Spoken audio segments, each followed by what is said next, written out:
Animaux domestiques d'une extrême gentillesse. De ce fait, il est très rare de voir un âne se battre. Mais il y a bien des exceptions à tout.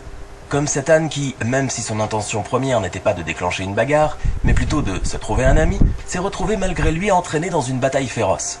En effet, comme le montre le début de cette séquence, cet anon, qui n'y connaît pas encore grand-chose au monde, a pensé qu'en taquinant ce chameau, il pourrait en faire un ami avec lequel il pourrait s'amuser. Une provocation enthousiaste et amicale qui a déplu au chameau solitaire et agressif, qu'il a vu comme une attaque et qui, en une ni deux, s'est empressé de calmer les ardeurs du petit anon en lui plantant ses dents acérées dans le dos pour le secouer agressivement avant de le jeter par terre. Cette attaque a failli briser le dos du petit âne et l'a surtout fortement chagriné, lui qui ne voulait que se faire un ami. Mais elle lui a au moins appris que l'amitié ne se forçait pas. Le mamba noir compte parmi les serpents les plus venimeux et les plus mortels au monde. Avec sa méthode de chasse qui consiste principalement à attaquer ses proies par surprise, les mordre, puis se replier en attendant que son venin agisse pour enfin les dévorer, il est presque invincible. Oui, presque, parce que cette méthode ne fonctionne pas à tous les coups. Comme ce qu'il s'est passé avec ce mamba noir qui s'est retrouvé à découvert et sans issue face à cette mangouste, qui, bien qu'elle soit chétive, elle est très habile et surtout assez résistante à une certaine dose de son venin. Du coup, même si ce mamba noir s'est mis en position d'attaque en dressant sa tête haute, et en tentant de mordre sa rivale à plusieurs reprises, il n'est pas parvenu à la déstabiliser, à l'effrayer, et encore moins à fuir. C'est donc après une bataille féroce qui a duré de longues minutes, pendant laquelle chacun des deux adversaires redoutables tentait de prendre le dessus l'un sur l'autre, que le pauvre mamba noir a succombé à la suite des multiples blessures que lui a infligées cette mangouste. Et c'est donc ce petit mammifère carnivore aux allures de rongeur qui est sorti de cette bataille épique victorieux, réduisant ainsi le mamba noir, ce prédateur craint de tous, en une proie dont il se délecta fièrement.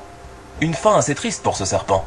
Mais ce face-à-face qui a coûté la vie à un seul mamba noir n'est toutefois pas suffisant pour ébranler la renommée de tous ses congénères, qui sont, et qui demeureront parmi les créatures les plus dangereuses et les plus redoutables sur Terre.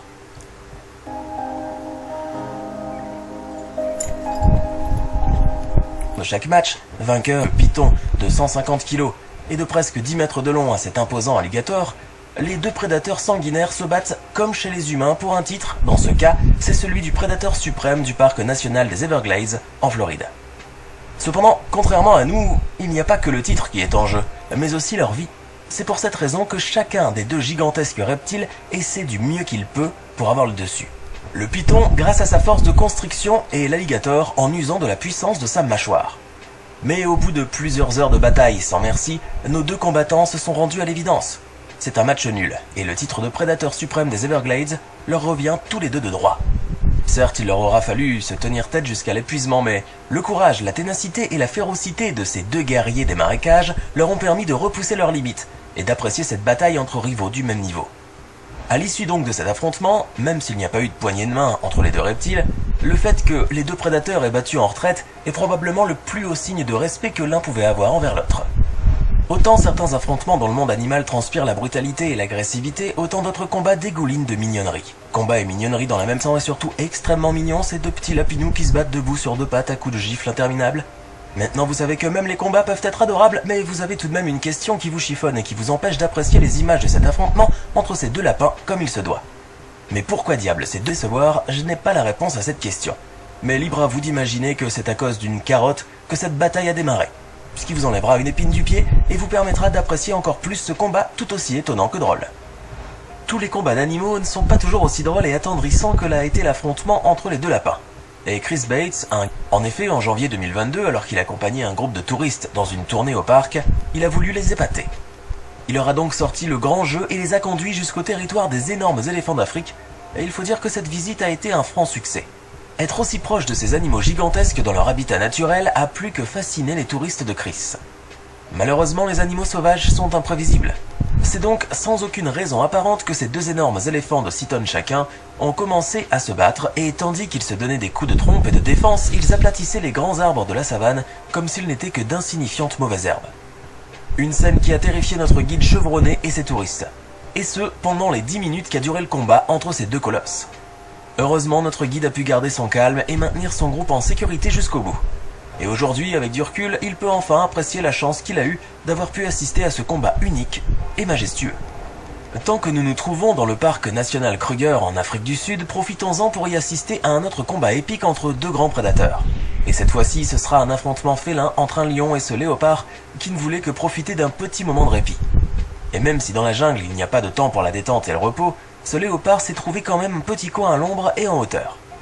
Et après avoir vérifié qu'aucun danger ne rôdait aux alentours, il a enfin pu piquer un petit somme. Mais son repos a été de courte durée, parce que ce lion sournois a profité de sa baisse de garde et s'est faufilé comme le ferait un ninja pour enfin sauter sur le léopard endormi. Cependant, si le lion est le roi de la jungle, le léopard est le roi de la furtivité. Et c'est donc fidèle à sa réputation qu'il a roulé sur le côté en une fraction de seconde pour protéger son cou et son dos avant de fuir en toute vitesse. Reste à savoir s'il retrouvera le sommeil de sitôt. Étant enfant, vous avez certainement regardé ne serait-ce qu'une fois le livre de la jungle, et vous avez certainement aussi été rêvé. C'est ce tigre du Bengale le méchant de l'histoire, parce qu'il a voulu s'approprier ce point d'eau. Quand cet ours est donc venu se rafraîchir aussi, le tigre l'a sauvagement attaqué. Mais ce géant amateur de miel ne s'est pas pour autant laissé intimider. Et bien que le félin ait eu le dessus au début du combat, l'ours a fini par le dominer en lui infligeant plusieurs blessures et morsures. Et comme Shere Khan, ce tigre aussi a fini par prendre la poudre d'escampette, blessé, ensanglanté et affaibli.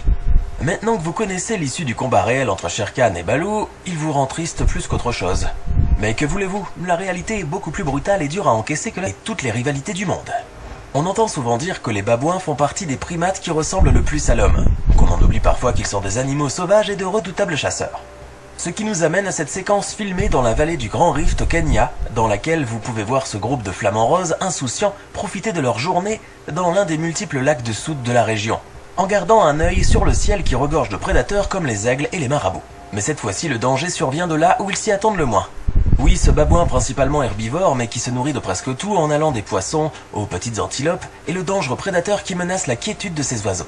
Comme vous pouvez le voir, ce babouin friand de flamants roses fonce à près de 50 km/h dans le lac, ce qui transforma le moment de détente de ces oiseaux en un véritable cauchemar, pendant lequel l'un d'entre eux est attrapé et dévoré par le primate vorace. Heureusement que le deuil chez les flamants roses ne dure qu'une fraction de seconde, et aussitôt le babouin carnivore parti, ils se sont empressés de revenir à leur paisible lac, mais cette fois-ci en gardant aussi un œil sur les potentiels prédateurs au sol. Les lions sont les rois de la jungle. Cette affirmation n'est pas tout à fait vraie, ou du moins, elle est contestable. Parce que les images que je m'apprête à vous montrer vont chambouler toutes les idées reçues que vous avez sur la hiérarchie du règne animal. Vous ne rêvez pas, c'est bien une lionne qui se fait sauvagement mordre la queue par une hyène. Et oui, c'est bien son butin qu'elle est forcée de partager avec cette meute avide de chacals et de hyènes, sous les regards étonnés des buffles. Vous n'en revenez toujours pas, mais au moins vous savez maintenant que s'ils sont en infériorité numérique, même les lions ne sont pas imbattables. À vous donc d'en prendre de la graine et de vous entourer de personnes bienveillantes et prêtes à vous défendre.